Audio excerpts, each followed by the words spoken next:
It's cruelty to the innocent not to punish the guilty. Good morning, ladies and gentlemen, and Mr. Reznick. Today, we stand in front of you to debate over whether Russia should be punished for its actions in Georgia. Here, we're not talking about Georgia and America, you know, the one about Florida. Well, I truly understand that we don't have time to read the newspapers and all that stuff, so that's why now I'm going to condense the long and complicated history between Georgia, South Ossetia, and Russia into few sentences. South Ossetia wished to separate from Georgia and unite with the Ossetians living in the north in an autonomous republic of Russian Federation. However, Georgians who consider South Ossetia as both their historic and legal part of their national territory refused to accept this.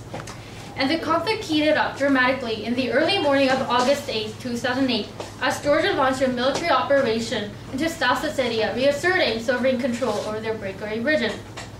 Then Russia sent additional troops to South Ossetia, saying there were reinforcements to Russian peacekeepers who were in the area to monitor a 1992 ceasefire between South Ossetia and Georgia. Before I move further on, I will announce the definition of the key term we'll be using throughout today's exciting debate. To punish in our debate is to impose international pressure for a nation's misdeeds. Now let me move on to my argument. My teammates and I stand in front of you to prove to you honorable judges that Russia deserves to be punished for its immoral intention and destructiveness. The most practical and beneficial means to punish Russia, as we have concluded, is to expel Russia from the G8, the group of 8, and to make Russia compensate for the deeds they conducted in Georgia. This policy is necessary as Russia plays an important role in the world. They should irrefutably undertake the responsibility for what they did. And expelling Russia from the G8 would penalize them by reducing their voice in the international community. This policy is also beneficial and practical, for the reparations would help recover the substantial damages and casualties in Georgia. I, as the first speaker of the prop side, will explain the severity of Russia's operation and prove to you why Russia deserves to be punished. Then our next speaker, Daewon, would explain Russia's true motivation for entering this war and further explain about our policy. Then our last speaker, Tia, would wrap up today's debate and reinforce the points you have made. Unlike Russia's claim that it sent in additional peacekeepers whose mandate is to protect its citizens and its peacekeepers, Russia's invasion of South Ossetia was totally inhumane and unlawful. No. International armed conflict is governed by international humanitarian law, primarily the Geneva Conventions and Hague Conventions. Russia has said and sent in additional peacekeepers. While peacekeepers are treated as civilians and are protected from being objects of attacks, they're required to maintain neutrality and not become the part of the conflict. However, as Alexander Stubb, the Finnish foreign minister and chairman of the Organization for Security and Cooperation in Europe, has noted, Russia, who has had the key peacekeeping forces in South Ossetia for years, now fails to function as a mediator. No, thank you. The Russian peacekeepers have taken off their masks. We see the face of an intruder, an invader, an aggressor. They keep bombing the civilians' hospitals, tourists, journalists, and even kindergarten. No, thank you. Russia has committed a war crime. On August 12, 2008, an attack on the main square in the Georgian town of Gori killed and injured dozens of civilians. The attack took place in the front of the Gori Municipal Administration building, where dozens of civilians had gathered to collect food distributed by local officials. Victims interviewed by Human Rights Watch indicated there was no legitimate military target present in the area, and the multi-story administration building was clearly visible, and as a civilian object, it protected from targeting. Even more, their military operation was conducted beyond South Ossetia. Russia staged seaborne forces in the Black Sea and bombed railway stations, 2 military field hospitals in the region of Abkhazia. Russia failed to function as a big, powerful nation who's supposed to function as a mediator, who's supposed to mediate the conflicts in nearby regions. Rather, Russia aggravated a problem. Russia violated international laws and inhumanely slaughtered innocent lives. Ladies and gentlemen, Russia deserves to be punished, and our next speaker will make this point even more obvious. It is cruelty to the innocent not to punish the guilty. Please vote for the prop side. Thank you.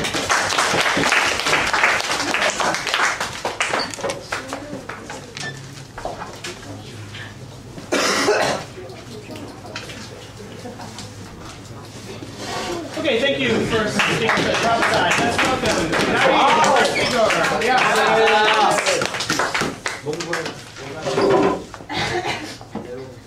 Russia is not a bully, ladies and gentlemen. Good morning, ladies and gentlemen, and Mr. Reznick. We are here under the motion, this House would punish Russia for its actions in Georgia. We, the opposition side, will prove that this policy is unnecessary, unbeneficial, and impractical. We will also suggest an alternative policy. From now on, I, as the first speaker, will explain why this policy is unnecessary. The second speaker, Daewon, will compare the benefits and the practicality of Prof's policy and our policy, and prove that our policy is better. Finally, our third speaker, Naehan, will summarize our team's arguments. Before we move on, I would like to briefly introduce the situation and clarify the background information that the proposition side failed to come up with. Georgia is a country that declared independence when the Soviet Union demised. Inside Georgia, there is an independent region, ladies and gentlemen, South Ossetia, with its own government. South Ossetia wanted recognition as an independent country, and that caused conflict, eventually leading to war. Georgia attacked South Ossetia first, and then Russia allied with South Ossetia to fight against Georgia. So now let's move on to the rebuttals on the points made by the proposition side. They told us that because Russia had done severe casualties on civilians, that Russia should be punished. But did they think about Georgia? Although Georgia killed civilians and they started the war. Why is Russia solely responsible? No. So, then what kind of policy do we suggest? The alternative policy we suggest is dialogue. Extensive and long-term dialogue between multi-nations is a better solution. For example, holding summit meetings and having organizations intervene is a better solution. Not only are they continuous and regular, but also they give the whole nation and the citizens opportunities to follow the same route as parallel to the policy we suggested. Now let's take a look at our motion. The assumption that this policy is made upon is that Russia had done something wrong. But did they really do something wrong? No. No, ladies and gentlemen. Just by looking at Russia's actions in Georgia, one cannot claim that Russia had intention to take over the country itself. Furthermore, Russia's actions are legitimate because Georgian army initially attacked South Ossetia, an independent region with its own government and citizens who have Russian passports. As Russia considers South Ossetia as an ally and its people as possible citizens, Russia had the right to protect them. Russia's peaceful intention was also shown in its actions. For example, according to NSCJ, Georgia received funding of $227 million from International Monetary Fund and $334.9 million from the World Bank before and after the war, and Russia did not object to the funding that Georgia received. No. Proposition will exaggerate Russia's intentions by arguing that Russia had a bigger intention in mind, such as regaining the nations that declared independence after the demise of the Soviet Union. This idea is ridiculously radical. Russia had continuously made efforts to become a cooperative member of the international community. According to the International Energy Agency, 46% of natural gas and 90% of oil in Poland are imported from Russia. Furthermore, countries such as Slovakia and Lithuania are almost 100% dependent on natural gas and oil in Russia. Russia exports a significant amount of its resources to the European Union countries, and thus they cannot possibly be at odds. Therefore, Russia had no intention to take over Georgia, which means that we don't necessarily need to punish Russia. Its intention was to help South Ossetia, which has similar and almost the same ethnicity with Russia, to gain recognition of independence. However, now, for the sake of an interesting debate, and because the opposition side can even win under the assumption that Russia had done something wrong, we, the opposition side for now, will accept this view. But even if Russia had done something wrong, punishing Russia is unnecessary, unbeneficial, and impractical. Let's get to our first category of necessity. Even if Russia's actions were improper, punishment is unnecessary. Because punishment is too strict, dialogue is needed as an alternative. Dialogue, which is more of a lenient effort compared to punishment, will bring about better results with less resources and side effects. It is a channel of peaceful communication and a solution to impending national security issues. Now the second speaker, Daewon, will explain about the two categories, the category of benefits and the category of practicality. Thank you.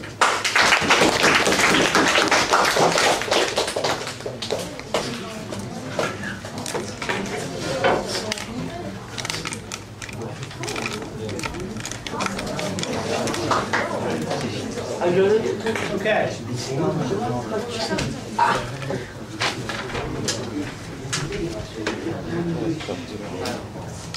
Now let's see how the propositions have response. Kim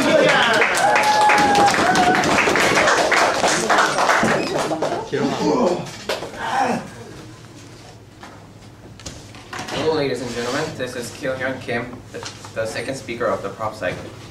We're really sorry, Your Honorable Judges, that we can't entertain you guys.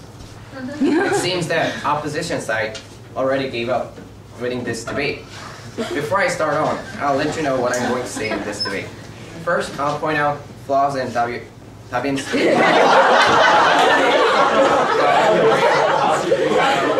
invasion and corresponding punishments for Russia.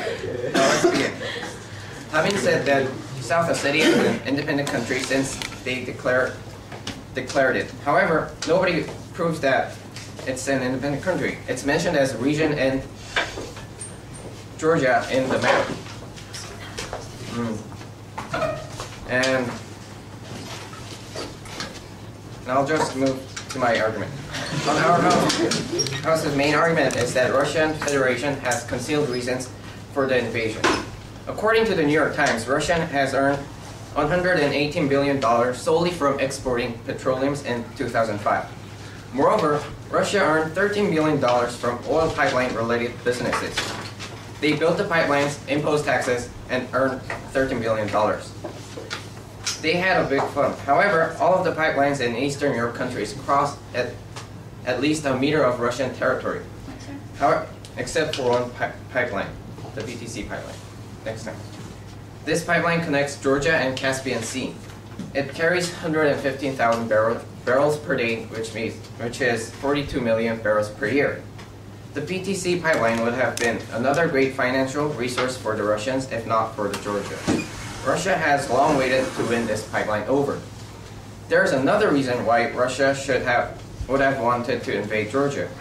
Moscow tried to reassert influence over nations that border it since the start of the 21st century. However, Georgia has aligned itself to the West and wanted to join NATO, North Atlantic Treaty Organization. For Russia, it would have been unpleasant to have an enemy organization to have power over the country in front of it. Point, sir. Yes? U.S. President George Bush and Bill Clinton previously promised that Russians that NATO would not expand to former Soviet Union empire. However, in 1998, NATO's expansion to Poland, Hungary, and Czech Republic say otherwise. What do you say to that? I said they tried to join NATO, not they joined NATO.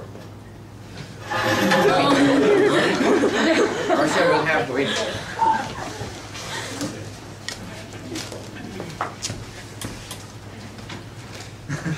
Russia would have been waiting for Mr. Brusky's words, ostensible reason to invade Georgia. Russia's intervention was not to stop the war, but to show their power in Georgia and other countries near Russia. Now I'll talk about how our House will punish Russia for its immoral and unjust actions. First, we're going to kick them out from the G8, a group of 8. In G8 meeting, Italy, Germany, Japan, Canada, France, the UK, the US, and Russia all come together annually, and they simply talk about economic and political issues. It seems nothing more than a bunch of countries chit-chatting. However, their influence over international affairs is mighty. Instead of calling them Group of 8, some people call them the Great 8. They are that great and influential. However, Russia proved that their irresponsibility as a big country through its invasion on Georgia. Thus, we need to kick Russia out of G8. Next time. Out of G8 to punish them. Being a member of G8 gives a great influence but takes great responsibility. Hence, it's necessary to kick them out from the G8. In addition to the expulsion, we're going to make Russia to compensate for the invasion. According to the International Herald Tribune, Georgia has lost at least $500 million. Georgia needs at least $500 million to rebuild hospitals, roads, pipelines, and other infrastructures. Cities of Georgia are disrupted because of Russians' cruel and inhumane attacks. Russia's compensation is both practical and beneficial, since rebuilding structures needs tons of money. What brought Russia to this war isn't a sense of justice or something. They invaded Georgia for their own sake, to win over the BTC pipeline. For this immoral invasion, our House came up with two policies to punish Russia. One is to kick them out from the G8, and the other one is to make them compensate for their destruction. Our House believes that these two policies are necessary, practical, and beneficial. Thank you for listening, and please vote for our House. Oh, and please remember, it is cruelty to the innocent not to punish the guilty.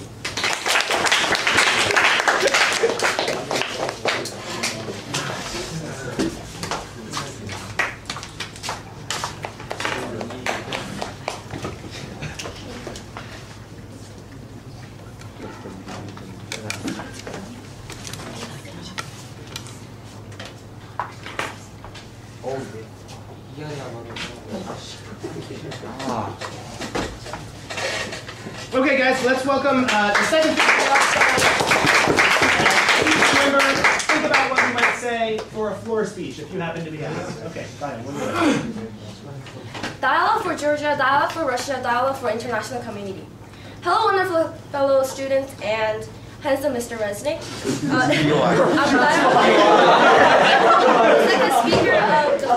the speaker of the opposition team. Before I proceed, I would like to make clear for those who are confused between dialogue that leads our policy and the diplomatic sanction of the proposition team. Whereas dialogue is exercised upon equal stance and seeking for a best solution for every mutual way, diplomatic sanction is more aggressively done in a way that completely ignores Russia. Well, now that you got the idea straight, first of all, I would like to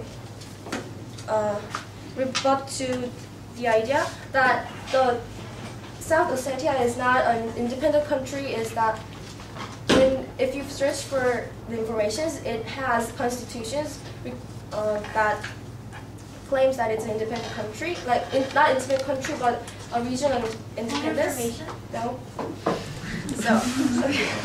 I'm here to prove that negotiating through dialogue is much more beneficial and practical than punishing with diplomatic means. I will compare the propositions, punishment, and our policy of dialogue through the second category of benefits and third category of practicality. The second category of benefits is determined by the consequences, whether it's negative or positive. Punishing Russia by diplomatic sanction is not at all beneficial, because the policy causes Russia to be excluded from the leagues among the international community, which the proposition team referred to as the G8. The proposition team claimed that only one meeting, but expectedly, if their punishment gets harsher, it will expand to isolating Russia from other big organizations. As a result to their unreliable policy, communication between Russia and other leagues will be paralyzed, everyone.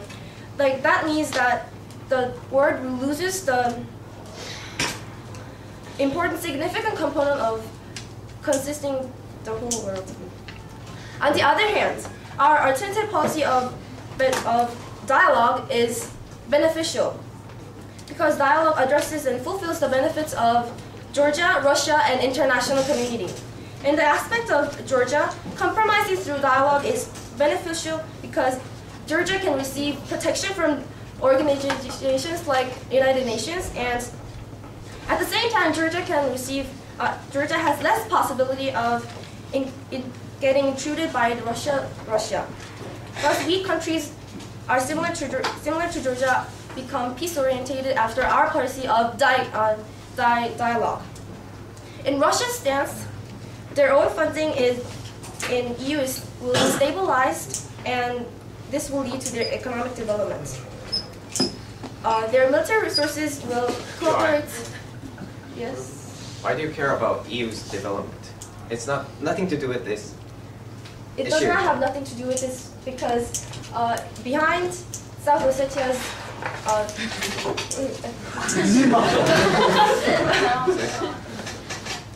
South Ossetia, EU is behind South Ossetia and recuperating for South Ossetia in verse of Russia and Soviet Union parts. So it's necessary for the EU to come out. And overall, international community is typically EU does not lose natural resources and markets of Russia. Also, casualties are reduced and ultimately related toward peace. The third category of practicality is judged on whether the policy is possible or impossible. In this category, the proposition lacks evidence and logical support that provides that it can be practiced. Their policy is 100% impossible to impose because there are no nations or organizations to actually perform the punishment. Theoretically, majority of the nations have to agree when they have a punishment on other countries. The possibility of coming to a consensus is strictly low because of the significant nations such as EU are reluctant to agree with punishing due to EU's dependency on gas and oil from Russia and the tangled relationship of Russia depending on their interests. However, our opposition's alternative policy of dialogue can be practiced, and it is already being practiced.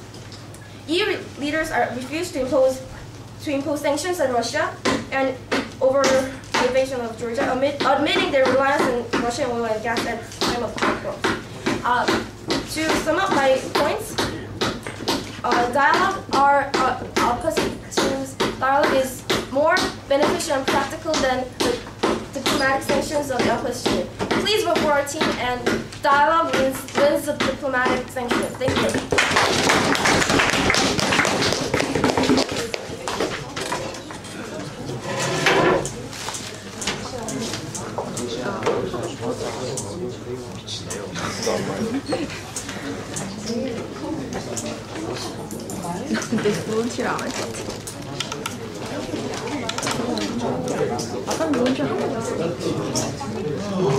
Okay, good morning, Dongya.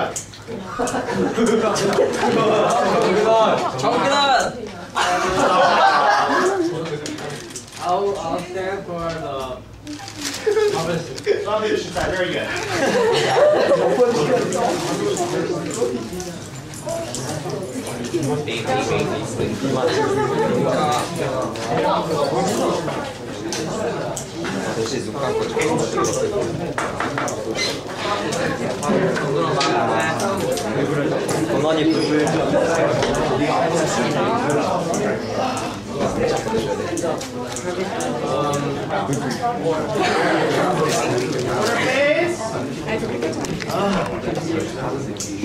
어딨니 얘? 어딨어? Let's talk about the flaw that can be found in the logic of opposition side, which is like they argue that Russia should not be punished because their intention, there wasn't any intention of them attacking Georgia, but simply because there was no intention does not mean that we should not punish them. Because, for example, like if someone murdered a person by a car accident, even though it's not intentional, we actually punish them. So I think they should have been more careful about that, about making that point. And also for Tabin, it was great, but his effort for like coming out and walking down from the podium and kind of trying to engage with the audience, but like he was always reading the script. So I think like if he had more eye contact with the audience, it would be a lot more better. And I think like there have been several QIs from the. It's not a judgment speech. Please stick to the points. Content.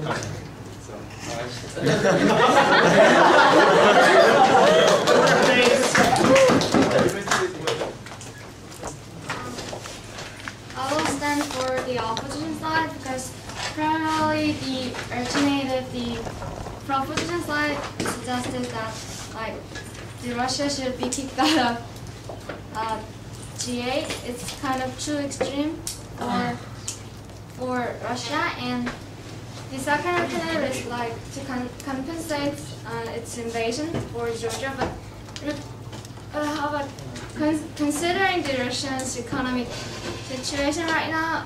All of you guys know that it's not that good, so it's kind of too extreme for Russia. And if you know, Georgia initiated the war, so I will stand for the opposition side.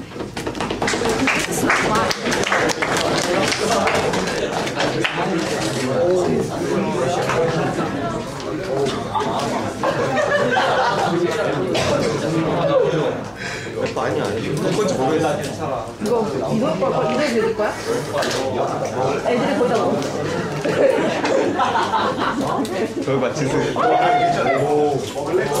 Okay, Nahyun is the last speaker for the opposition side.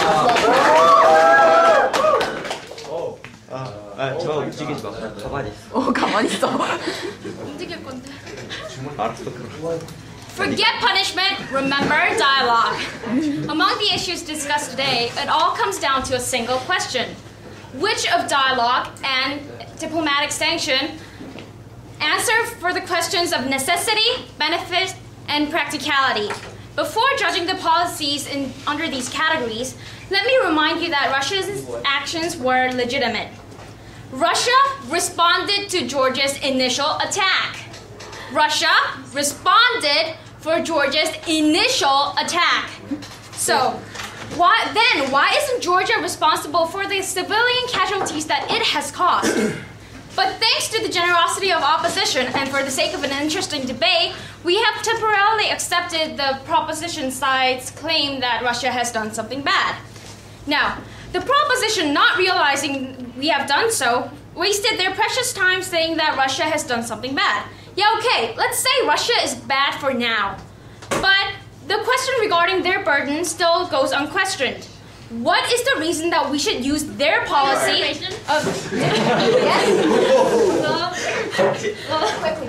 Okay, you just mentioned that Georgia was wrong for initially attacking the region. But however, I think you're misunderstanding the motion. We're saying we should punish Russia. We're not saying Georgia has no responsibility. We're saying Russia has responsibility and they should undertake the responsibility. As the Georgia's initial attack triggered Russia's reaction, and Russia has the claim for its national sovereignty and the right to protect its people that it concerns. No, Russia's actions were not wrong. So let's just say they were wrong for now. But what is the reason that we should use their policy of diplomatic sanction?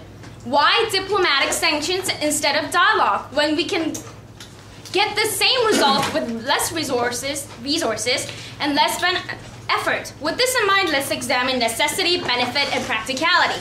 Now, for the first clash, necessity. Diplomatic sanction is unnecessary because even if Russia had done something wrong, Russia had not done something that bad to deserve diplomatic sanction. Russian troops only proceeded to the grounds that were crucial in the impending security issue of South Ossetians. So Russians do not deserve such harsh punishment. On the other hand, acknowledging the presence of Russian military action, but also acknowledging the accurate level of it, which proposition exaggerated, dialogue proves to be more necessary than diplomatic sanctions.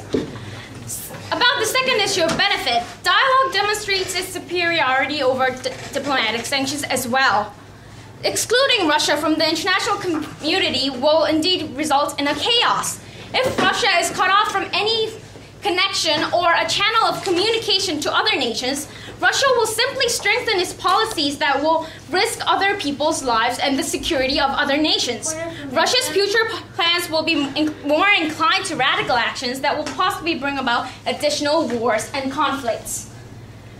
And their disadvantage of their policy outweighs the benefits. On the other hand, dialogue guarantees better results. From dialogue, peace treaties and alliances are strengthened, enabling Georgia, Russia, and the international community to step closer to the ultimate goal of world peace. Again, dialogue proves to be more effective.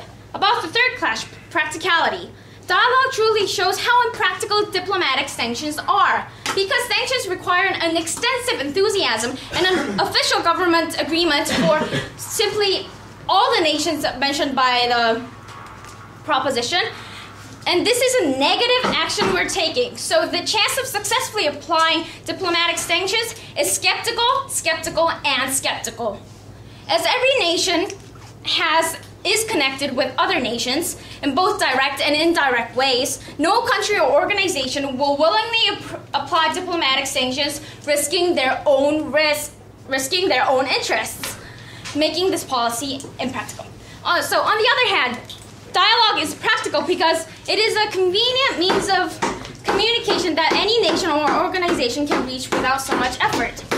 Now, even under their premise, we won the debate. Thank you.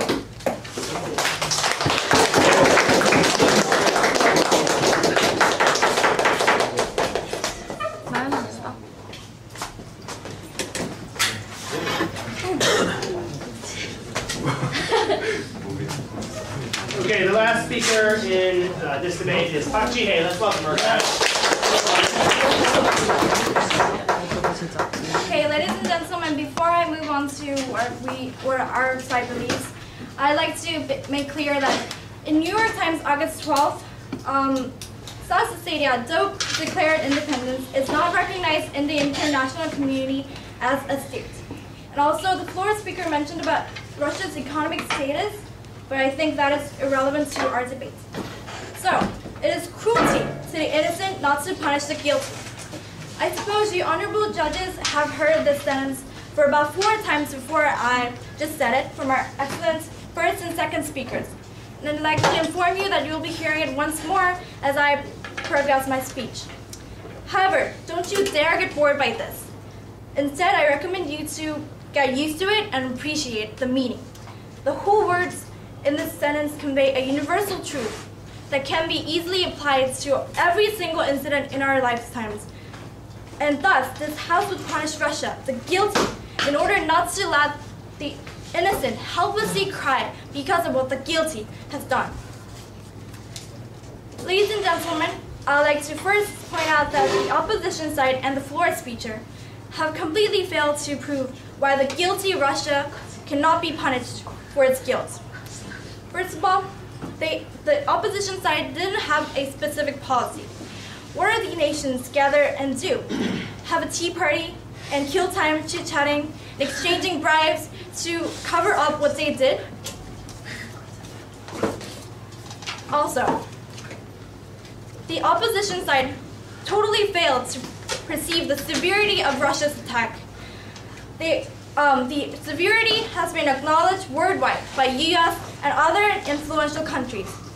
They deeply concerned Russia's action and warned Russia, but Russia refused it. Their alternative, dialogue, is not enough for what Russia had done. They had killed even more civilians than Georgia did. No, not right now. It deserves such punishment. I further elaborate this point in my argument. Also, regardless of what Georgia did, Russia did an illegitimate action of killing civilians, innocent civilians, ladies and gentlemen, and is to be responsible for its actions. Not right now.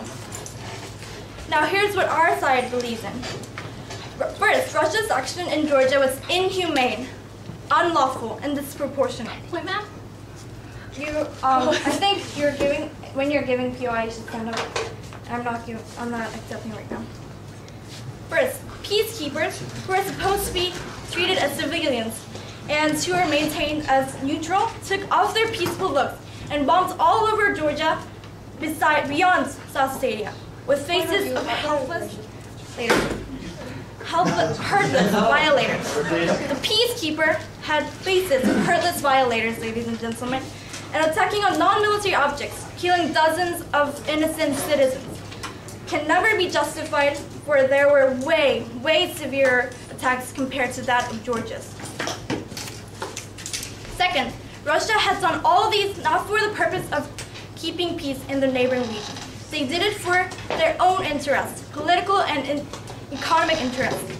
Russia have been having a big fun with all these pipelines, except one that runs through Georgia, the BTC pipeline. You can easily see how Russia have been longing for this one last resource which can bring them a lot of profits. As Georgia attempted to join NATO, Russia was afraid of their opposing power gaining influence on their neighboring region. Recent Georgia-South Ossetia incident was the mere ostensible reason that led Russia to finally attack Georgia. Here's our punishment for Russia. We should first, of course, make them pay for what they did, all the damage they made on Georgia. Then we would kick Russia out of G8, for it is proved to be incapable of taking a responsible role as a big, powerful country, a mediator, and a peacekeeper. And our first and second speaker has been proved that this policy is necessary, beneficial, and practical. Ladies and gentlemen, it is cruelty to the innocent, not to punish the guilty. Please take these words in mind and please vote for the proposition 2. Thank you.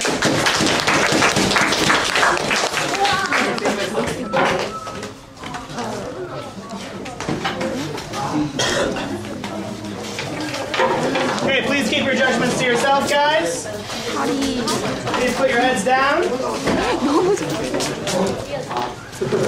All those who believe the proposition side won the debate, please raise your hand.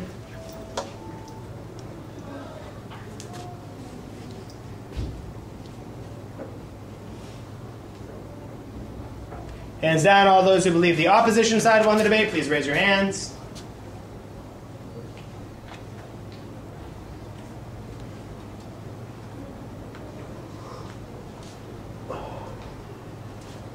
Hands down. Okay, very close debate.